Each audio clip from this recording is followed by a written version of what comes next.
All right, let's try another one. 2x minus 1 over x. Let's sketch it and state its domain. So right off the bat, we know that the domain x does not equal 0 from the denominator.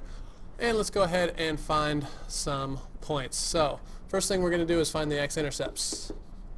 We're going to look at the numerator. 2x minus 1 equals 0. So 2x equals 1. And so x equals 1/2. So that's our x-intercept. For our vertical asymptote, we're going to set the denominator equal to 0. So x equals 0. And luckily we don't have any more work to do on that one, so we're done there. And you should be getting the hang of this at the horizontal asymptote. My degrees are equal. So what am I going to do with that? If you said I'm going to divide the coefficients, you're exactly correct. So we're going to say y equals 2 over 1 or just 2.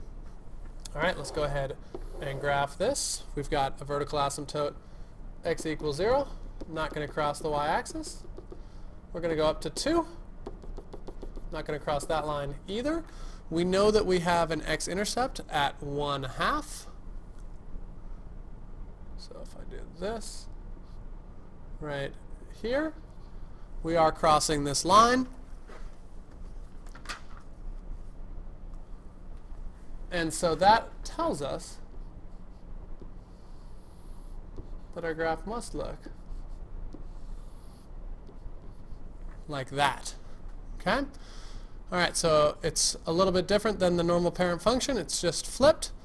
But we know that it's in that quadrant because we were able to figure out where the x-intercept is. It must go through this point, and it can't cross the asymptotes, so the graph must look like it does in our sketch. All right, let's try one on your own. Try 35.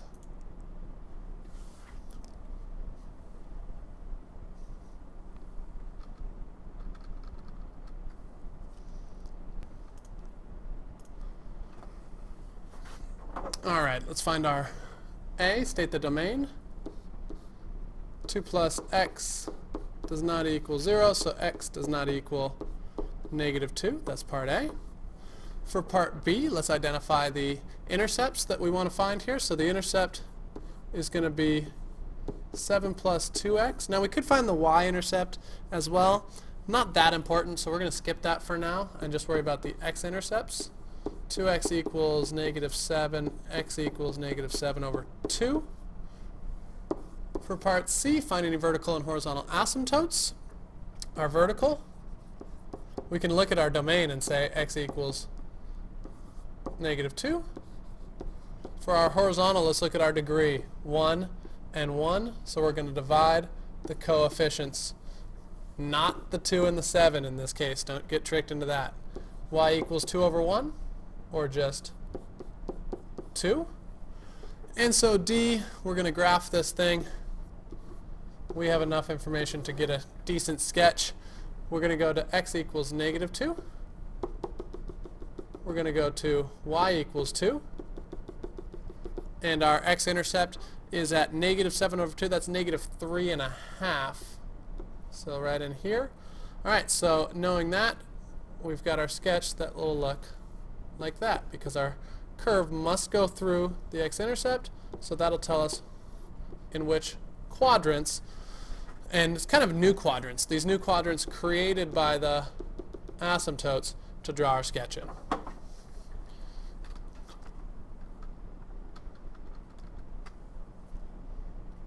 Actually, before I stop this, one thing to say, if you're not getting this on your graphing calculator, make sure that you're putting y1 equals 7 plus 2x in parentheses divided by 2 plus x. If your graph isn't looking right, it's probably because you don't have the parentheses right. So check that.